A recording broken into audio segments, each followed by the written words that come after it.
So there will always be channels that are overpriced and some channels that are underpriced. The older a channel is, the more competition there is, and the more overpriced it is. And the younger a channel is, the less competition there is, and the more cost-effective it is. I mean, in a way, marketing is really simple. You just want to find the right channel to reach the right audience at a pretty reasonable price. And so the main job of a marketer is always to find the channel that is the most cost-effective at the moment. But this can change all the time. So there will always be channels that are overpriced and some channels that are underpriced. And the problem is that most companies do advertising in channels that are overpriced and don't know what the underpriced channels are. But actually it's very easy.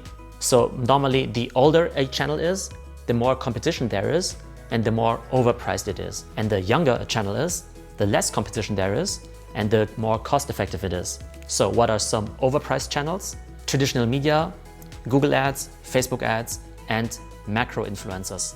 And what are some of the underpriced marketing channels? Podcasts, micro-influencers, esports, TikTok, and LinkedIn.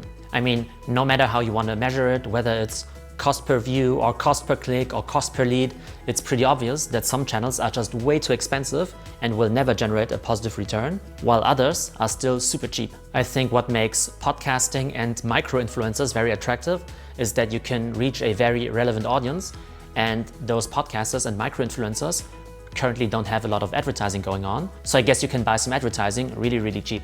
And the great thing about TikTok and LinkedIn is that it gives you a lot of organic reach. I think that TikTok and LinkedIn are some of the only channels where you can still go viral in 2019, 2020. But the problem is that even if I tell you that podcasts and TikTok and LinkedIn and micro-influencers and esports are super underpriced, 95% of all companies will do nothing with this information and they will still rely on their old traditional marketing channels. But that's awesome news for the other 5% who recognize the importance of these new channels and are ready to go all in. So what about your company? For your specific product or industry, what are the 2 most important channels for 2019 and 2020? And what are some overpriced channels that you should get rid of? Let me know in the comments below.